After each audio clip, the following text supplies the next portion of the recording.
at 0, meaning, honestly, it can switch out. It's not losing out on a beast boost or anything. Goes for the Sludge Wave, gets another KO, and we're back to +1. This game's starting to look wrapped up. There's no way a Togekiss wants to come in.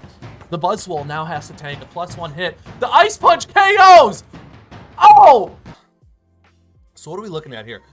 Honestly, Garrett has one of the most interesting teams this season to me. Pheromosa has gone undrafted every season this year, or every season leading up to this one. It's super fast. And then Frostlass, also super fast.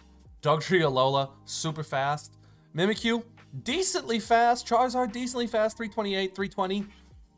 Like, this is a crazy fast team. Galvantula, 346. This is probably the fastest team in the league. Might not reach the highest speeds. No, at 441, that's probably even reaching the highest speed. Like, and then he's got sticky webs down, and I'm like, what is the point of these sticky webs? That feels like a wasted turn to me. Tangling Hair, Dugtrio Alola's ability. If you make contact with it, it lowers your speed. I'm not sure what his game plan is. It looks like his game plan is just control the speed, be the fastest man in the room, win the game. Jorge over here, on the other hand, as Tyler Dingledine said Fairy, Steel, Dragon. Every member of his team is either a Fairy, a Steel, or a Dragon. And while that might sound good conceptually, it's overkill. He went overkill with it. He's got 2 Dragons. He's got 2 Steels. He's got 2 Fairies. There needs to be some Fires, some Darks, like some other shit there.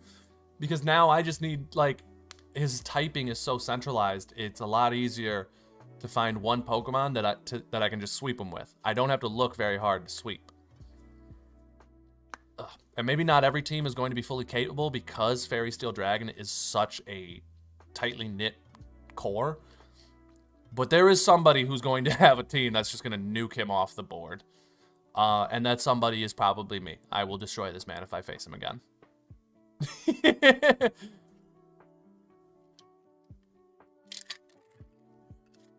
Terra Ground Primarina going wild. That is really cool.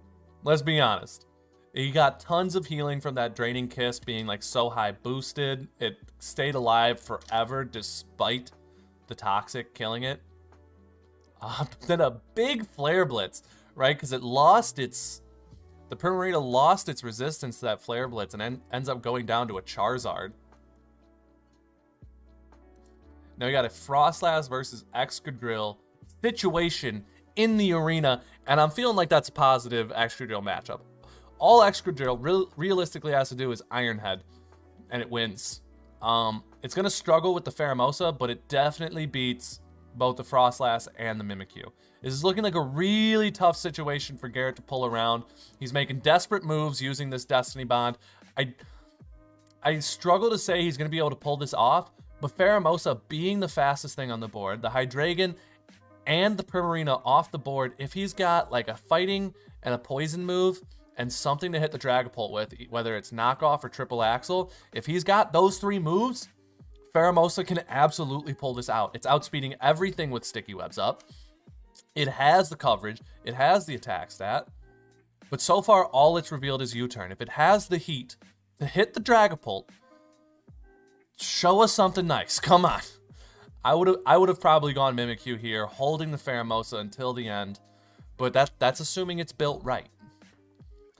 That being said, maybe it is built right, and maybe Garrett knows he has this game in the bag and is looking to save that differential. Maybe he wants to keep the Mimikyu alive. He's got the Ice Beam, taking out the Dragapult. He's even faster now. The Beast Boost, taking him, let's assume he's at max speed, 441 times 1.5.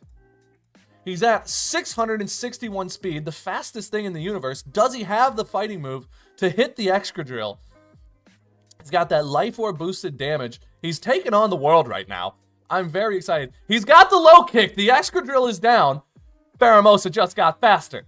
Let's crank that damage up. 441 times 2. That's plus 2. 441, 882, yeah? Holy shit. But I don't see low kick or Ice Beam being able to beat out a Corviknight. This being said, again, with the right moves, I think Mimikyu can now win this.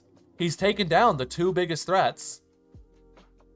I think we could see Garrett turning this game around. Incredibly exciting. Now, Jorge, knowing he's in a bad situation, is slowing down the decisions that are coming in. Oh my god. The Ice Beam doing no type of damage to the Corviknight, only 29%, easily roosted off by a Corviknight, ends up landing the freeze hit, buying the Pheromosa extra turns. Can Garrett make the most of it? Is he going to follow up with more damage, hoping the freeze sticks? Or is he going to switch into the Mimikyu, maybe start boosting with Swords Dance? It appears Garrett has already made his decision. He has decided to chip away with the Ice Beam despite this Life Orb damage.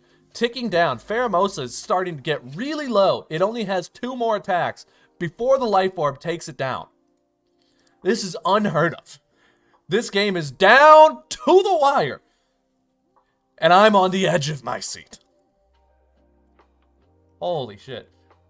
Let's pull up a poll. Let's end the poll. End the poll. Start a new poll. Who will win?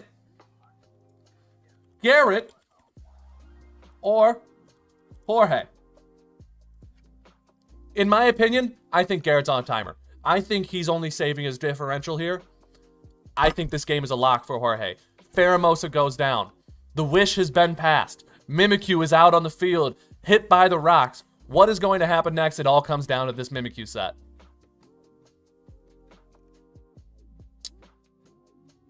It all comes down. It is the Swords Dance set. This is the set he needs. With the right moves. Maybe a Drain Punch Mimikyu. Or...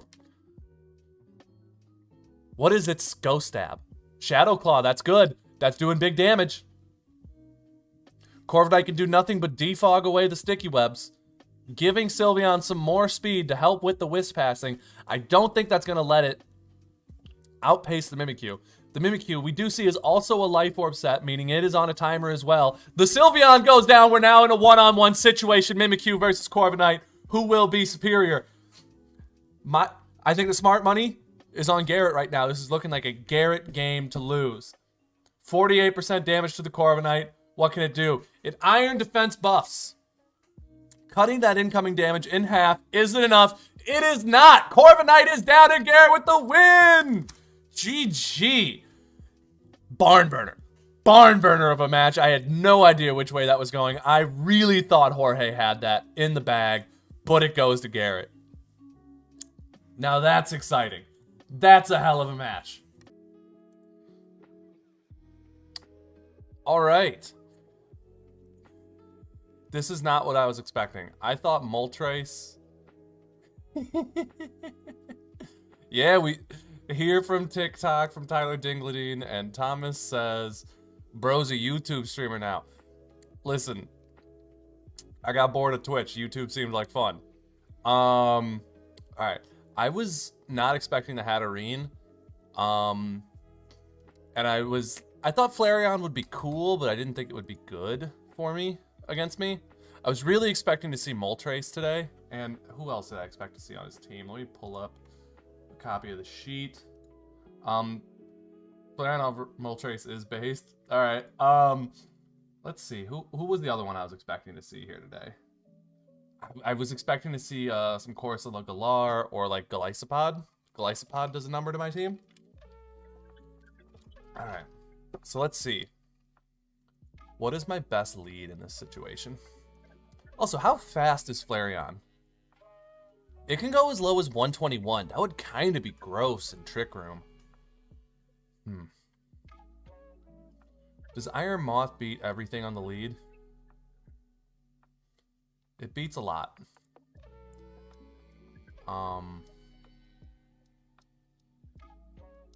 Yeah, it beats a hell of a lot. We're gonna lead Iron Moth because we could just U-turn out on like half this stuff, but we can also like do huge damage to like Venusaur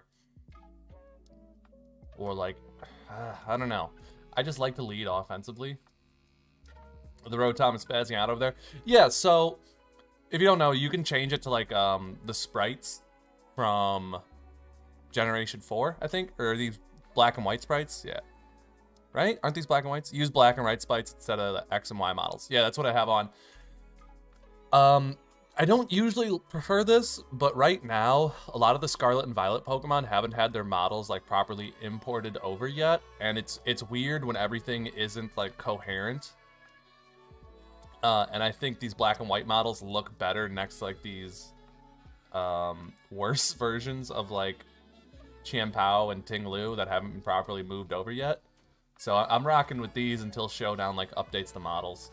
What is taking Matt so long? Let's go, baby. Come on board. All right, let's change the vote. End the poll. Let's put in start a poll. Who will win? Let's go. Matt Way or SeanBonJoviii. I'm gonna try and do these for every fight tonight. That'd be cool. Speaking of TikTok, I haven't made a TikTok in forever. I have 2 video ideas like cooking that I just haven't gotten around to making. Editing videos is such a like time sink these days. Where are we sitting at on TikTok? 3,222 followers, 242,000 likes. But it like doesn't mean anything, you know?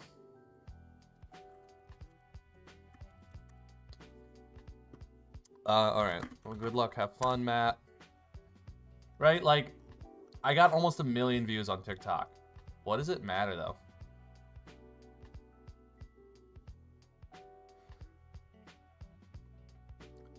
Just looking over here. Did that video ever break 1 million views? No, it got to 842,000 before the algorithm stopped pushing it.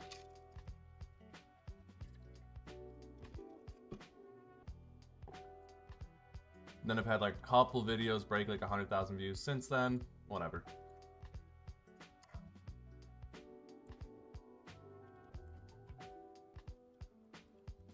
He asked me if I'm good.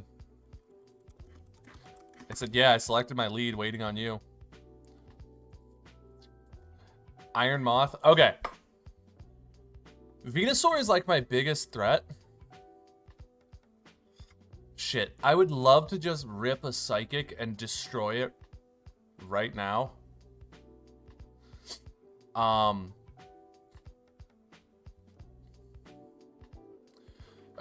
I would love to just rip this Psychic right now, and it might KO, depending on what kind of Venusaur this is. But I also built out a whole Landorus just to beat this thing, and I kind of want to see if it works. Wait, but lead Venusaur is definitely a sleep Venusaur, right? Is lead Venusaur 100% trying to sleep me? Let's try and U-turn. Let's just run a U-turn. Because he might just switch out because of the fire. Let's see how he plays it. I think U-turn into Breloom is pretty safe to prevent, like, Sleep Powder.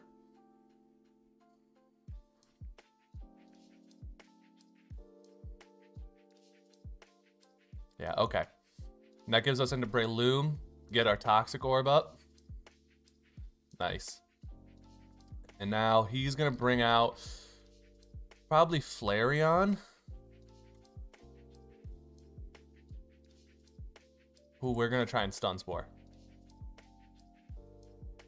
We're going to try and make something go slow, whether it's like Chien-Pao or Flareon. If he goes into Hatterini, that would be pretty sick, though. Hold up. What if he goes into Hatterini? I guess Stun Spore or Spore doesn't matter. Okay, yeah, this is fine right here.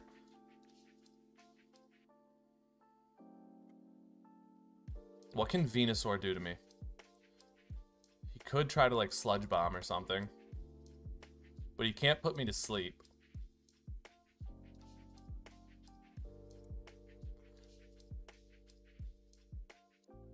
You didn't forget to Mega. Alright, Matt says, whoops, I forgot to Mega.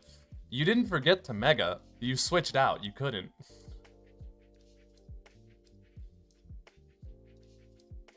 Let's see what my Earthquake does to this thing.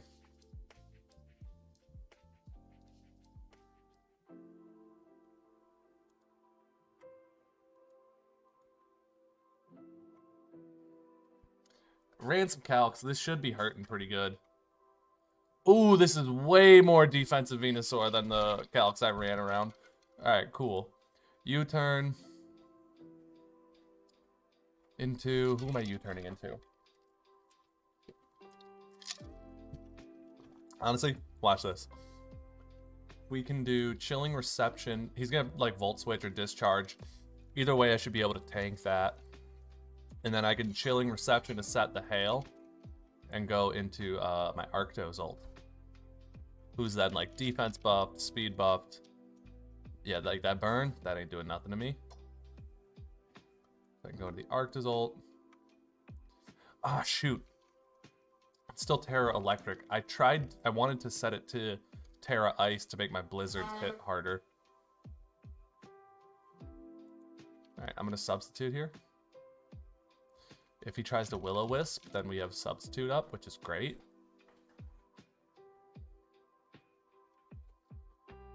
Little Rotom Wash trying to make you think it's heat. Yeah, see, he tried to Pain Split there. Now I'm punishing that. Ooh, the Hydro Pump dodge.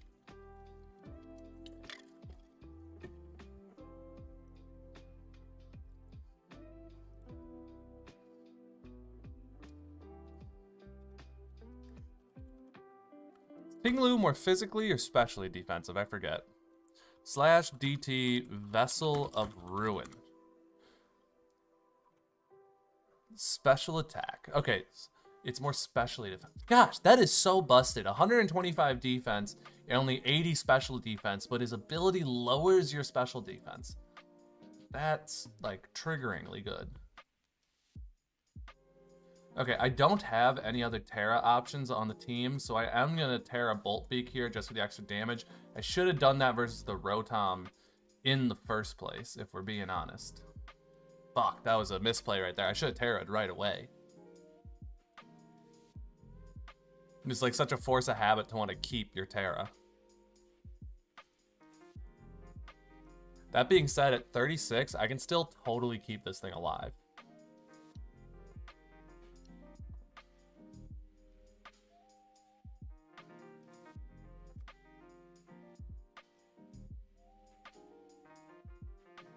I'm trying to see who my switch in here is.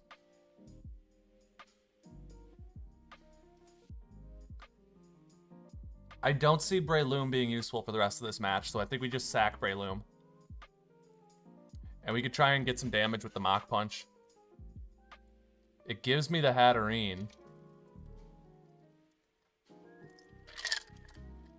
What are you going to try and do to me with the hat?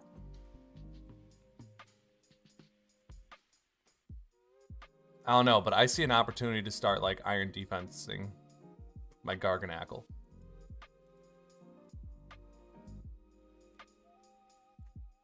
I'll Salt Cure or something.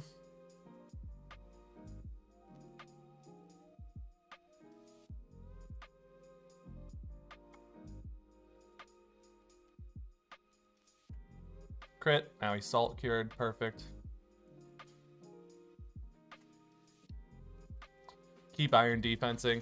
Hopefully he's not Ruination, as he immediately reveals the Ruination I was hoping to not see. Alright, let's try and recover. See, that Ruination isn't actually going to be able to KO me. He's going to need to Earthquake or something. Or Body Press. But we are defensively boosted. I think the only Pokemon we're worried about now is the Hatterene. Like, this is low-key looking like a lock to me. I don't see how he gets around it. Yeah, he's got the Earthquake, which does 17%. We recover up. Let's go for one more Iron Defense and recover. And then we're going to start Body Pressing. Sorry to be a bad sport, Matt. Matt Way says, well, yeah, this is looking like it's locked down now. He got Stealth Rocks up. Let's click that Body Press. Oh, he's setting the hazards now. See, the Sword of Ruin is going to come in and instantly tank. Oh, no. It's Terra Normals into Superpower, which actually makes him weak to Body Press. Oh. Interesting. So it feels like he wants to be boosting the power of his Facade with that. I think that's what he was going for, because, like, Toxic Orb Facade, that's pretty freaking decent. Look at that. My defense was over 1,000, and then the Sword of Ruin drops it to 975. Doing 8%. This game's locked. We're going to place the Salt Cure. Can't Healing Wish suicide himself anymore. And then we just body press until the game's over.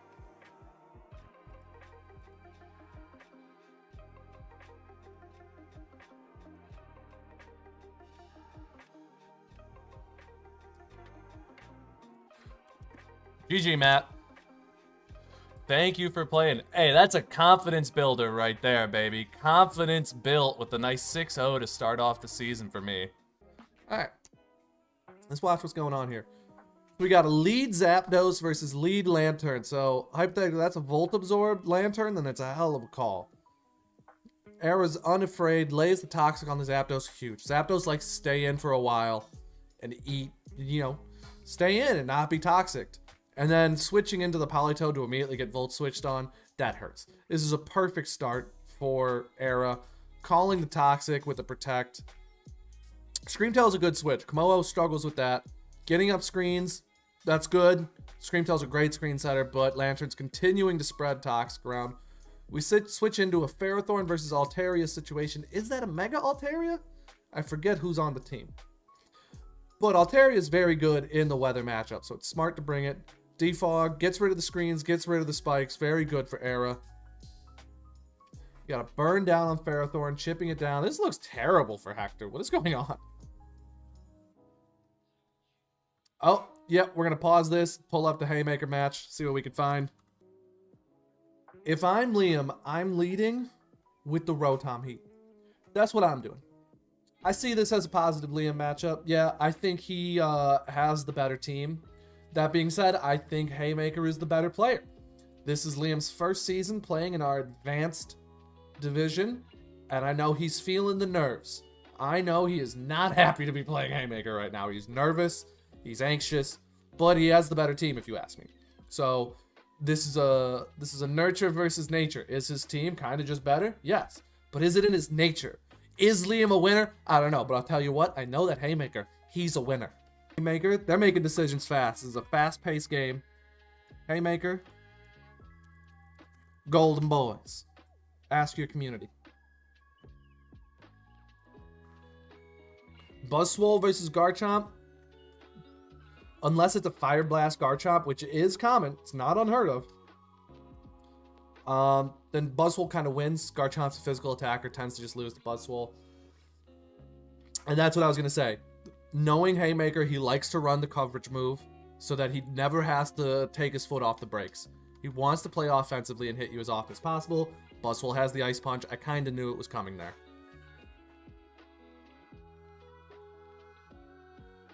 A good pivot, a nice Volt Switch into the Alamola.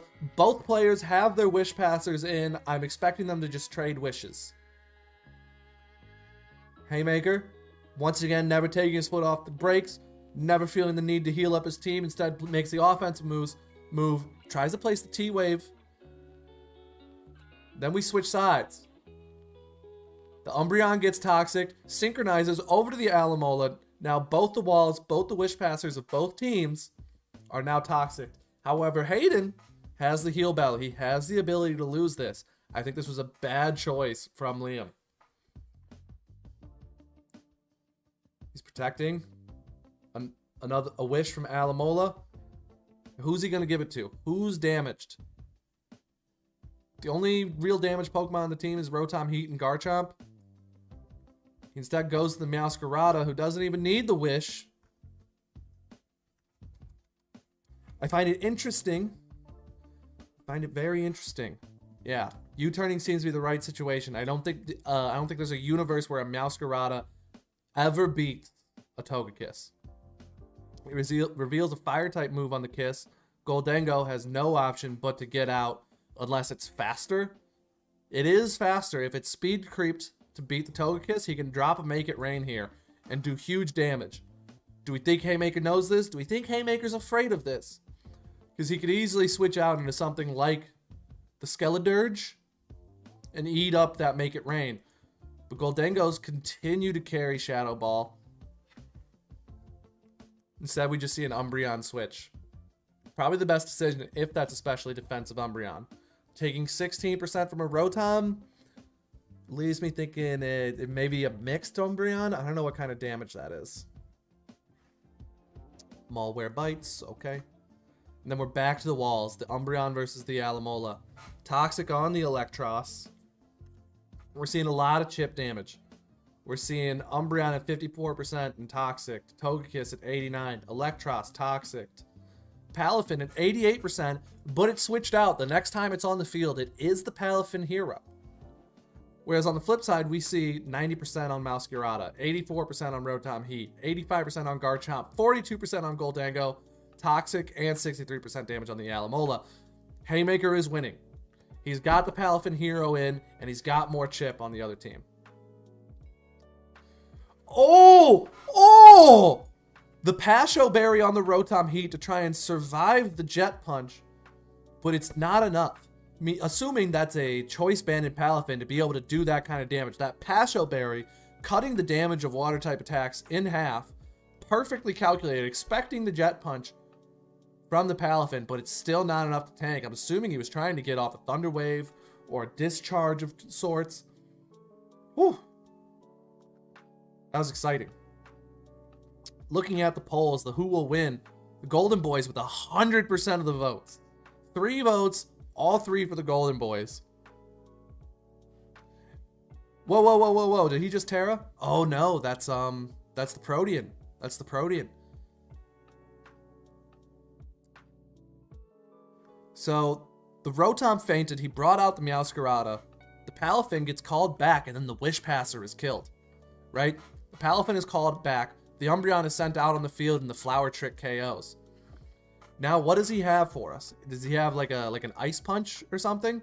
What is he trying to do to a Grass type with this Water type Palafin? If I'm... what am I doing in this situation? Flower Trick doing 27% to Buzzwole. Not huge damage, but I'm not sure if it's worth the trade when you only have that... Oh, perfect switch. Expects the Poison Jab from the Haymaker, switches into the Steel type. Getting a free turn to get the Goldango in. Can he take advantage of it? What sort of decision are we going to see? Are we going to see a Trick? Are we going to see a Recover? Maybe we're going to see the first offensive moves, the Shadow Balls, the Make It Rains. Goldango hasn't made any moves yet. We don't know what's coming. He decides to use a Thunder Wave, but this Pokemon has already been toxic. He cannot. Ooh, so he places the Hex, which doubles in power, and the Crunch takes it out.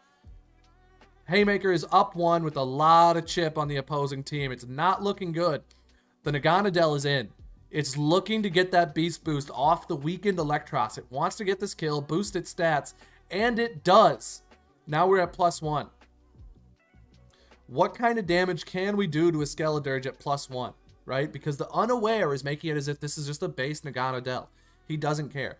Any other Pokemon on the field is shaking in their boots right now, but Skeledirge might not care. However, do we know what item Skeledirge has?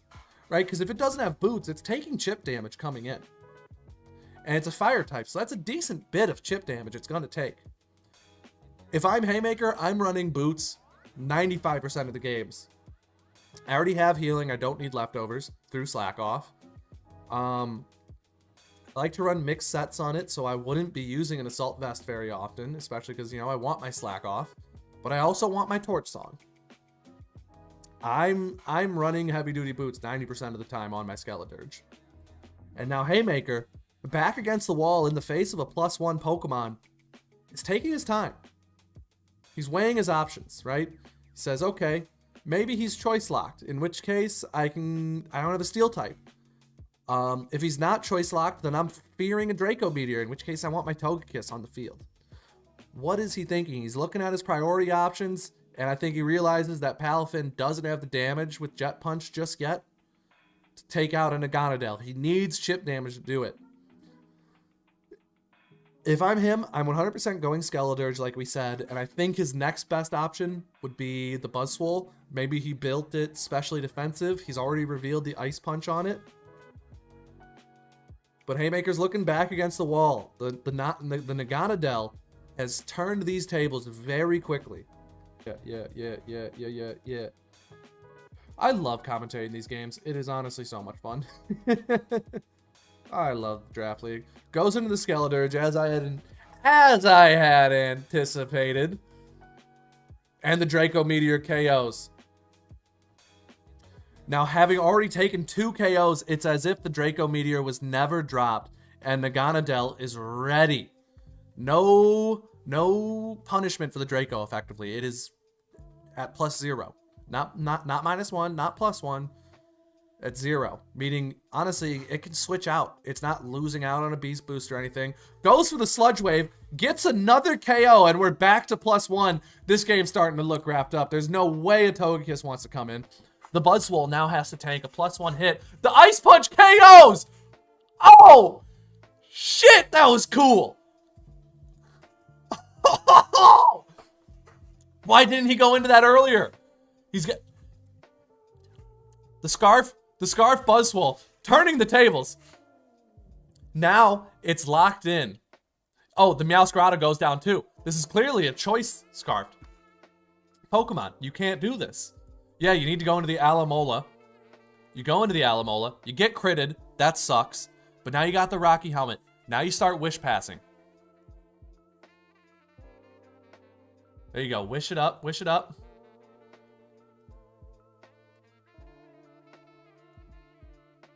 And now you just click Protect, I think. Yeah, just click Protect. There you go. And you're back in the game.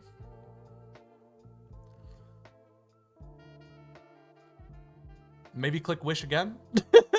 I don't know what the move is here. I think we click Wish and try and just stay as healthy as we can for the incoming Togekiss. Unless he has some other sort of like setup move. Yeah, the Ice Punch goes off. And we get the Wish off. Toxic is doing a lot of damage.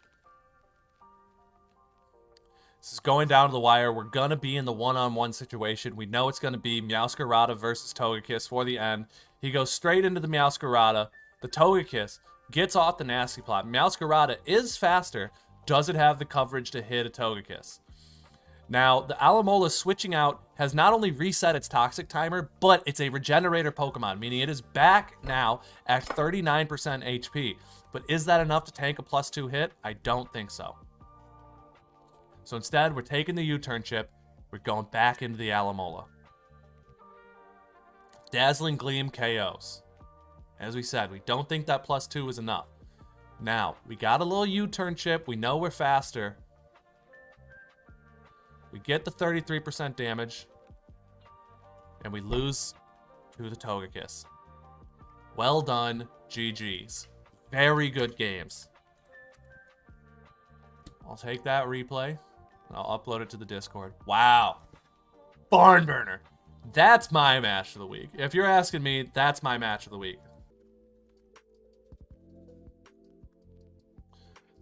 The stubbed up Spectrier is very scary, but a dark type Politoad placing the Perish song. Very cool. Very, very cool. Oh, and the Draining Kiss is revealed.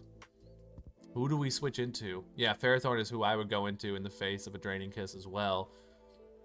Era, being a smart player, knows Hector is thinking that and calls it out with the Shadow Ball, but is forced to switch because of that Perish song. Now, is this a Fire Blast on the Altaria? That's what I'm expecting.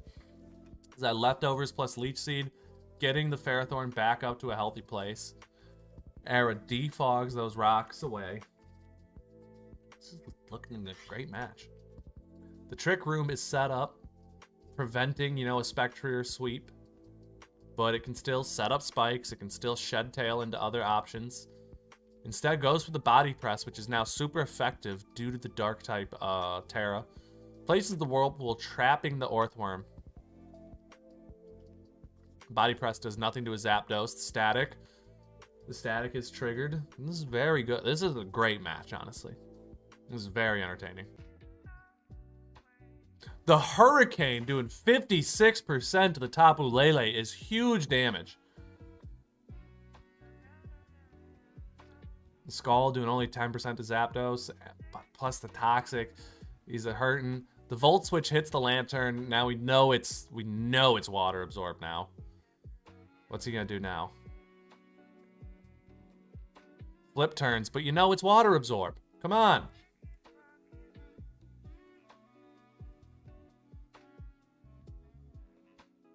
This is a great game. We're 27 turns in. Both are down a Pokemon.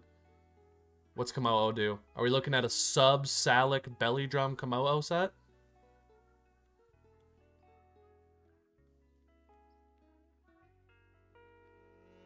The body press takes it out. I don't know what Hector was going for there. Maybe knowing that Parasong bypasses Substitute is looking to like force the Komodo out eventually. Now we're blasting off the Hurricanes. This is a good decision. Yeah, it hits. It's 100% accurate in the rain. It's removing these substitutes. But Era is just kind of stalling the game out with these substitutes. This Komodo is really kind of winning the game here. It's a leftovers Komodo. Interesting. Urshifu places its own substitute now. Bulking up. This is now this again, we're changing the game here. Ooh, it was a soundproof Komodo. Do we know that, or maybe it was a different set? I mean, it's got like 3 good abilities in the form of bulletproof and overcoat. Now we got the +2 Urshifu into the surging strikes. Gets water absorbed by the Lantern, but the close combat takes out 58%. Lantern is so dang tanky. That bug typing with the water absorb really is a great Urshifu counter.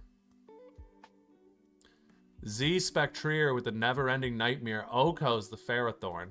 Gets the Grim Neigh. And then the Shadow Balls start ripping. The Shadow Balls start coming and they don't start coming. Now, I watched this game live. And I saw that Swampert survived that and hits with a liquidation. But I also knew this Swampert had Mirror Coat. And had it come in earlier, I could have clicked that and saved its skin. Now, if you want to see what real Pokemon gaming looks like,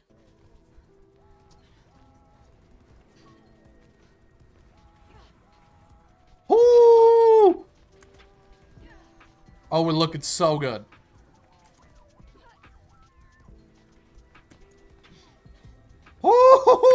All right, that was kind of bad, but we made it look like it was good, and that was beautiful. Dang, that's a cool team. We're seeing he brought the Magnezone and the Latios. Not surprised. I bet he tries to HP fire the Scizor.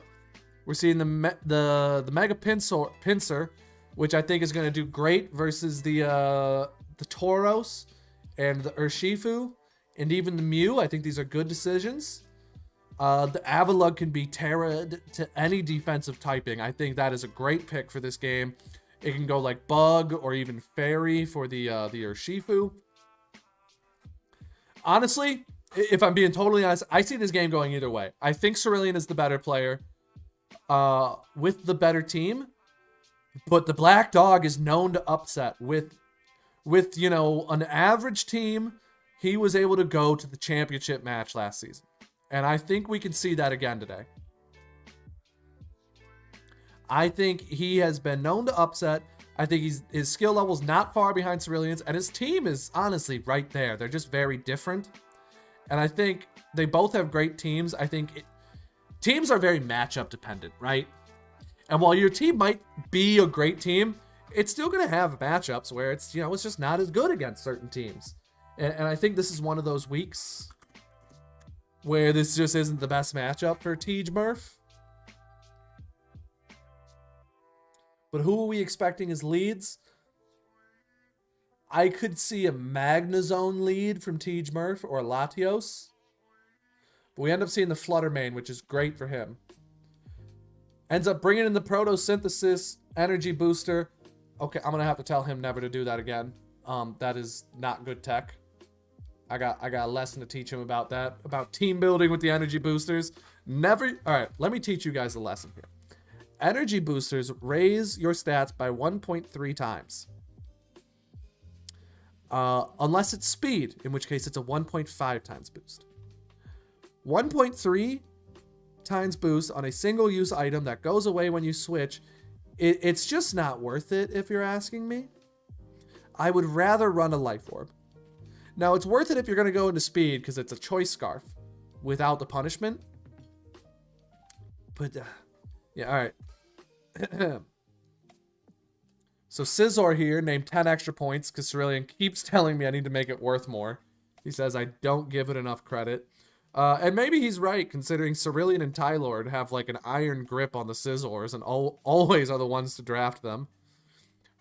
Goes the Bullet Punch, the Flutter Mane, and look, now Murph has lost that energy booster for the rest of the game. Whereas if he had just ran a Life Orb, it would keep coming out with that 1.3 times boost every time it came onto the field at the cost of some HP. I think it's worth it. Great Tusk does a wonderful job of eating the Bullet Punch, and it's honestly looking scary in this position. I think a Headlong Rush hits anyone on his team. If I'm Cerulean, though... Oh, we're having a Donphan versus Donphan matchup. Both of them running energy boosters on their Photosynthesis Pokemon. Both of them are going to need a lesson. I'm going to teach these two a lesson in the DMs later. I'm going to get them in a group call together and say, guys, what are you thinking with these energy boosters? I'm telling this to them in the chat. We an AA meeting on energy boosters for you two. Urshifu Single Strike, aka Connor. I don't get that nickname. Connor comes in looking to punch someone in the fucking face, because that's all Urshifu does. He comes in, he punches you in the fucking face. And now we're looking at a minus defense Great Tusk, but it has Rocky Helmet. Using Rocky Helmet on a Pokemon that lowers its defenses using moves like Close Combat and Headlong Rush. Only Roaring Moon should use Energy Booster. Yeah, Roaring Moon gets an exception because it uses Acrobatics. For those of you in the chat who don't know, Acrobatics doubles in damage if you've already utilized your item. Yes, he's totally referring to Conor McGregor. It doubles in damage if you've used your item. The Energy Booster comes in and you instantly use it. So you're not looking for the stat boost. You're looking for the base power boost with that move, right? And so it doesn't really matter. You could just put it into whatever you want at that point. And if you do attack plus acrobatics, the Roaring Moon is just hitting everything for so much damage. But everyone else, it's like, just use a Life Orb, man. Cerulean says, I fucked up in team building and forgot a huge thing, so we will see how this goes. I would swap. This Avalugg sprite honestly looks really good. I don't know about you. I think that ice just looks so shiny and smooth. I'm loving it. That's a very good looking sprite. We got a message from Riley who's getting... Riley's very upset David isn't responding to him. Says his Dragon Axe is getting him an extra 20 magic logs per hour. The fighting type Avalugg hits the Gyro Ball, breaks the Toot. Now Avalugg resists the dark type attacks. Does fighting resist fighting? Let's do a DT on that. Can I slash weak fight?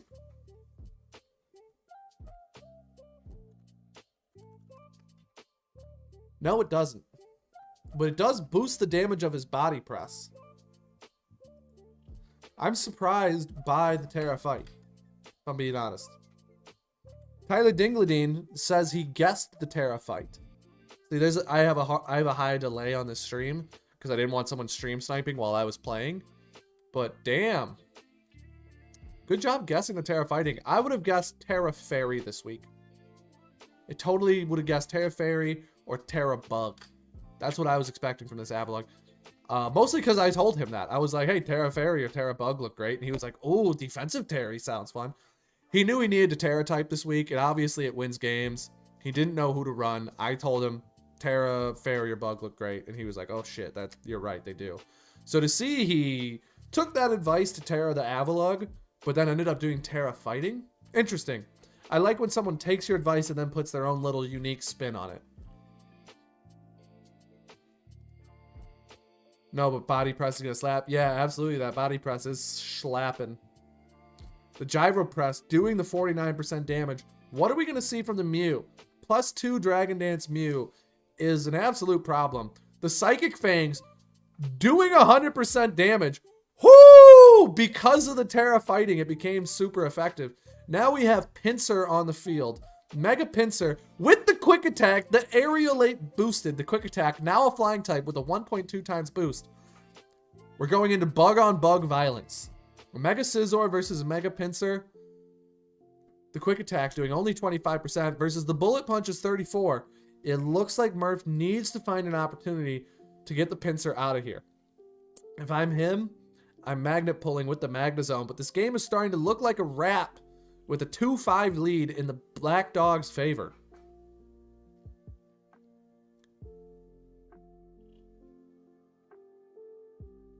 %. He doesn't care. He just keeps chipping. Lets the Pinsir go down.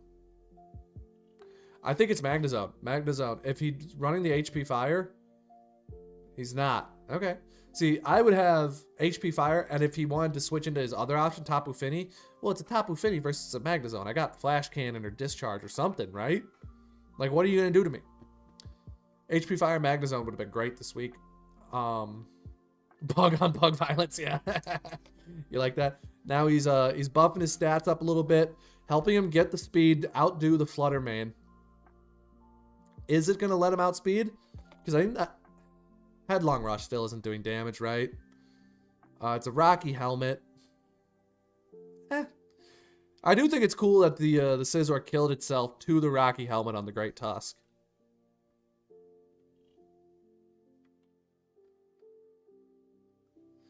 %60 from the Headlong Rush as the Great Tusk. I was expecting the Great Tusk to go down there, but Cerulean ends up clicking the Calm Mind and takes his first L to the Black Dog. 4-0 Black Dog. Goodbye, everyone. Bye. Thank you for coming to the stream. Goodbye.